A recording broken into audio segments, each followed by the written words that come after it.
Hi everyone, welcome back to Experimental Kitchen. Today I'm trying to do the impossible. I'm trying to create a gluten-free vegan bread that both my boyfriend and I can enjoy together. So during this video I'm going to be drinking some water and I want you guys to grab your water too and drink it with me. So we're going to go ahead and drink our first gulp. Ready?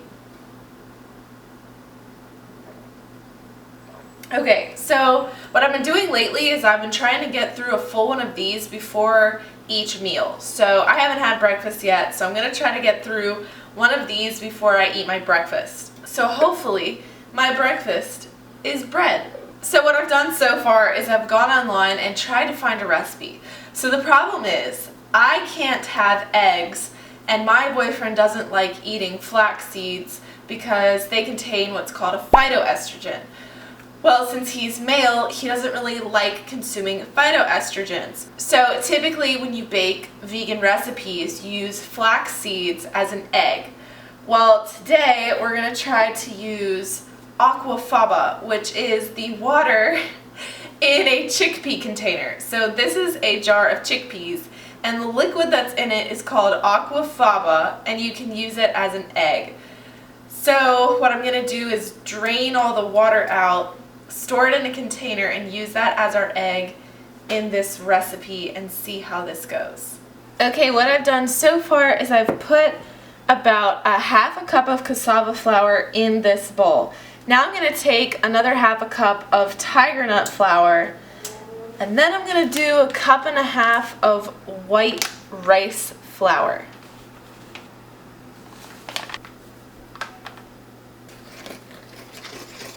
The next thing I'm going to do is add in a little bit of sea salt. Something I've learned about bread is that bread uses both baking powder and baking soda. And if you have eczema, be very careful with your baking powder because it often contains cornstarch. Cornstarch isn't the best, so try to find one that has a potato starch instead.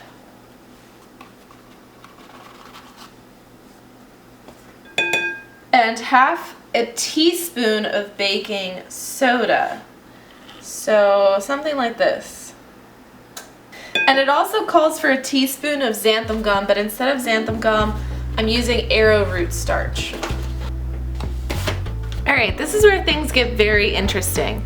Now I'm gonna have to use this chickpea water, and basically that's just kind of how it goes. You just drain the liquid from the chickpeas from the can. It smells like chickpeas. So I'm gonna put about that amount.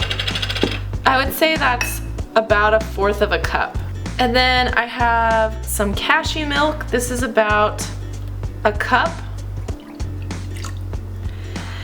And I think I need to add some more in later on. But for now, I'm gonna add in a tablespoon of apple cider vinegar and a tablespoon of agave.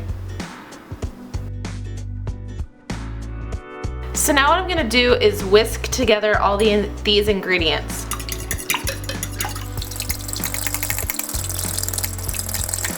Okay, I have the wet ingredients here, the dry ingredients here, and now it's time to combine them both. Okay, here we go. We have to combine all these ingredients. This is such a big bowl. And the recipe said that towards the end, the batter should be thick. So I think I should be, so actually what's happening right now is the apple cider vinegar is reacting with the baking powder and the baking soda, and it's actually fizzing, which is a good sign. So honestly, I'm so fed up with trying to find bread. It's like one of the hardest things to find when you can't have eggs, you can't have gluten, can't have dairy. This actually smells really good. So I decided I might as well just make it myself because I am sick of trying to rely on companies to make what I need. Because the last time I had bread, I actually found a connection between my mind and what I eat. So like anxiety is directly related to what I eat. So I found this bread up in LA and it had millet in it. That was such a disaster. It felt so bad. if you're a woman and you know how it feels to PMS, it felt like that, but for days. It was like every day I was eating the bread, I felt that way. So I was like, no, I'm just gonna make this myself. And so here we are. So I hope to heavens that this works out. So the dough is all combined now. Let's read the ingredients. Okay, so this person lined their baking pan with parchment paper, which I do have. And so we're gonna bake it for 45 minutes. So what I'm supposed to do is cover the bread top with foil, but I don't own foil. Why is this so hard? So I'm gonna line it with parchment paper, and what they want you to do is bake for 45 minutes with the tent foil on it. Then continue baking for another 45 minutes after that. So what I'm gonna do is I have my bread pan and I don't have tin foil, so what I'm gonna do is cover this with another pan while it bakes for 45 minutes. Then take that off. We will see what happens.